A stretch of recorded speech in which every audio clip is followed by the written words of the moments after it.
যে শবে বারাত। শবে এই শব্দের অর্থ সব, ফার্সি শব্দ, অর্থ হইল রাত। বারাআত এটা আরবি শব্দ, অর্থ হইল কর্তন করা, কেটে দেওয়া। তো মূলত এই রাত্রে বান্দার অগণিত গুনাহ কর্তন করে আল্লাহ তাআলা বান্দাকে পূর্ণ মাফ করে দেয়। এই জন্য এটাকে শবে বারাত বলে, লাইলাতুল বারাত বলে। এটাকে লাইলাতুর রাহমা, রহমতের রাতও বলে, যেহেতু আল্লাহ তাআলা অফুরন্ত রহমত এই রাতে বর্ষণ করে। এটাকে আপনার লাইলাতুল বারাকা, বরকতের রাতও বলে, যেহেতু এই রাতে আল্লাহ তাআলা অফুরন্ত বরকত তার বান্দাদের জন্য দান করেন।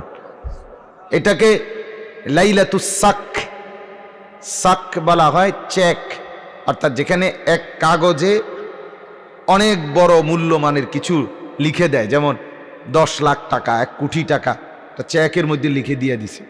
আল্লাহ তাআলা এই রাত্রে শবে বারাতে এক রাতেই, এক শোইতে বান্দার জিন্দিগির সব গুনাহ মাফ করে দেয়। এটার জন্য যে চেক দেয় আর কি, যা মুক্তির চেক দিলাম।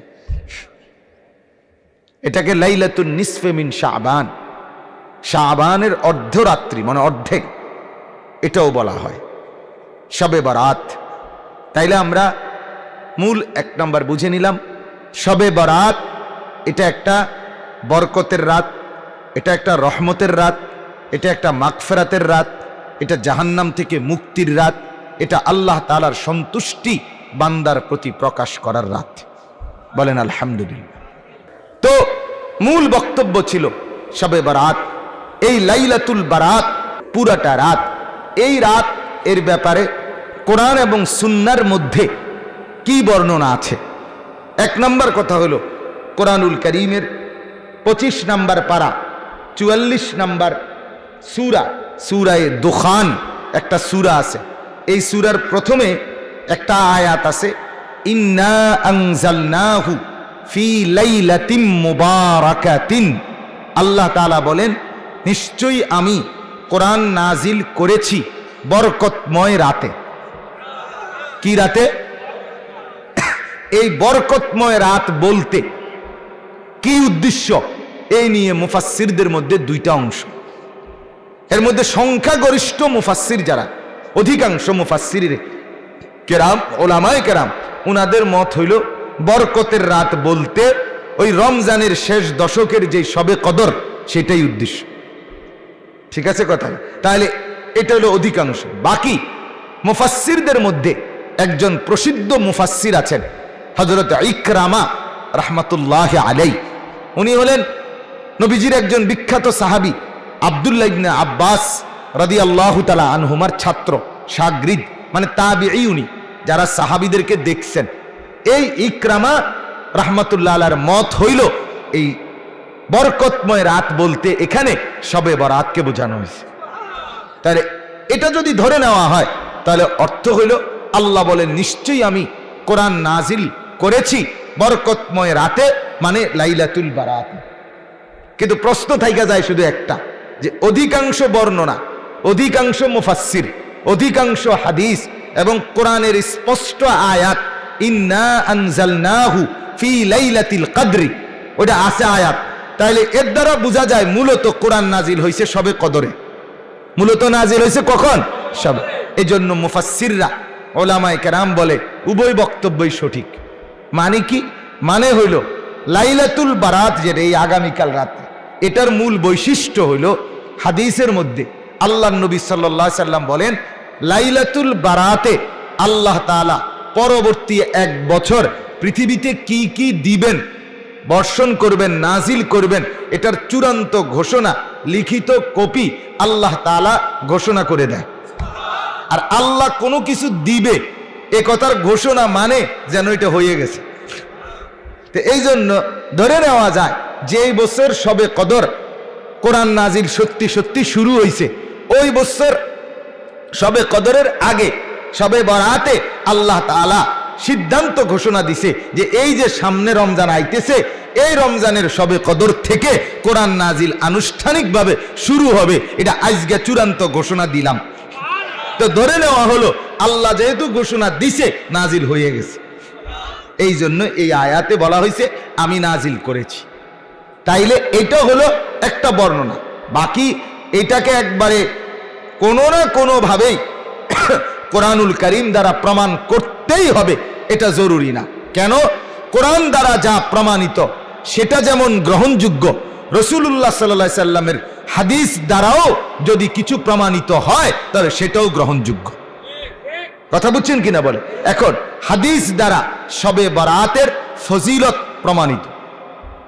প্রমাণিত অর্থাৎ লাইলাতুল বারাত এই শাবান মাসের 15তম দিন 14 তারিখ দিবাগত রাত আল্লাহর নবী সাল্লাল্লাহু আলাইহি ওয়াসাল্লাম নিজেও আমল করছেন এবং উম্মতকেও আমল করতে বলছেন, এবং আল্লাহর নবী অসংখ্য মানুষকে গুনাহ মাফ করবে এই রাতে, এই ঘোষণা আল্লাহর নবী সাল্লাল্লাহু আলাইহি ওয়াসাল্লাম পেশ করেছেন। অতএব এই হাদিসগুলোর বর্ণনা, হাদিসগুলো তিরমিজি শরীফে এই সম্পর্কে হাদিস আছে, ইবনে মাজাহ শরীফের মধ্যে হাদিস আছে, সহিহ ইবনে হিব্বান এই কিতাবের মধ্যে সহিহ হাদিসও আছে। হযরত আবু মুসা আশআরী রাদিয়াল্লাহু তাআলা আনহু থেকে বর্ণিত, আল্লাহর নবী সাল্লাল্লাহু আলাইহি ওয়াসাল্লাম বলেন, যখন শাবানের অর্ধরাত্রি হয় তো ওই দিন রাত্রে আল্লাহ তাআলা প্রথম আসমানে নেমে আসে এবং ফায়াগফিরু লিজামিই খালকি, আল্লাহ তার সব বান্দা যারা তওবা করে মাফ চায় আল্লাহ তাদেরকে মাফ করে দেয়, ইল্লা লিমুশরিক আও মুশাহিন। হ্যাঁ, নবীজি ওই হাদিসে বলছে যারা মুশরিক তাদেরকে আল্লাহ মাফ করে না, যারা হিংসা বিদ্বেষকারী আল্লাহ তাদেরকে মাফ করেন, হিংসুককে মাফ করেন, হিংসুককে মাফ করেন। হিংসা এত জঘন্য, হিংসা শবে বরাতের রাতেও হিংসুক মাফ পায় না। তারা বিল্ডিং তো শুরু করে লাইলো কি তারে, আরে আরে আরে কিরে সাদের কাম তো করে হিংসুক। তুই বেড়া একটা, তুই যদি এই ফালতু কথায় চিন্তায় সময় না কাটাইতি তাহলে তুই নিজের বাড়িতে কমপক্ষে বাঁশ গাড়তে পারলি না। হেতে সাদ দিয়ালার হায় হায় আরে টে আরে করতে রাইয়ে তারা টেয়া, তারা দিন দোতলার কাম ধরছে। কেন এগুলো বলতেছো তুমি? সে দোতলার কাম ধরুক নাহলে 6 তলার কাম ধরুক, তোর সমস্যা কি বেটা? তোমার অসুবিধাটা কি? তুমি নিজের ফিকির করো। যেন হিংসুক, আল্লাহর নবী বলেন শবে বারাত ওই রাতেও সে মাফ পায় না। নাউজুবিল্লাহ, নাউজুবিল্লাহ। আল্লাহ তাআলা আমাদেরকে বুঝার তৌফিক দান করেন। আমার বাপ রাসূলুল্লাহ সাল্লাল্লাহু আলাইহি ওয়াসাল্লাম হযরত আলী থেকে বর্ণিত, নবীজি বলছেন যখন শবে বারাত ওই রাত আসবে তোমরা রাত্রি জেগে কুমু লাইলাহা, রাত্রি জেগে তোমরা বন্দিগি করিও, অসুমু নাহারাহা, এবং দিনের বেলায় রোজা রাখো। তাহলে এই হিসাবে আমাদের জন্য করণীয় হলো রাত্রি জেগে ইবাদত করা, দিনের বেলা নফল রোজা রাখা। এখন আপনাদের কাছে আমি লম্বা করতে চাচ্ছি না সময় না থাকাতে, মূল একটা কথা বুঝাই, এতটুকু বুঝেন আপনারা। অনুরোধ আমার, একজন হইলে একজনই মাইনেন, সেটা হলো শবে বরাত মূলত নবীজি বলছেন ইবাদতের রাত, গুনাহ মাফের রাত। তোমাদের জন্য রাত্রি জেগে ইবাদত করো, এটা বলছে নবীজি। অতএব শবে বরাত কোনো উৎসব না, শবে বরাত কোনো অনুষ্ঠান না, শবে বরাত খালেস নফল ইবাদতের রাত।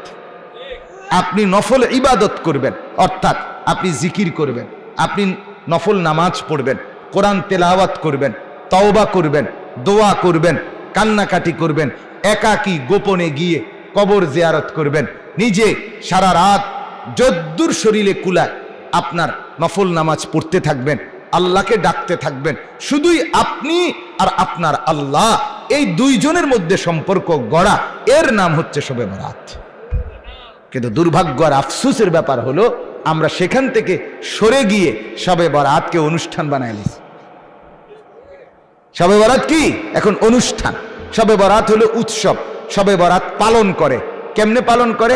এশার নামাজের পরে হুজুরে 1.5 থেকে 2 ঘন্টা ওয়াজ করবে, এরপরে লম্বা মুনাজাত দিবে, এরপরে প্রত্যেকের হয় 1 ফোঁটলা জিলাফি অথবা 1 প্যাকেট বিরিয়ানি অথবা 1 শান্তি ওই যে মাটির এগুলা করে খিচুড়ি খাইবে।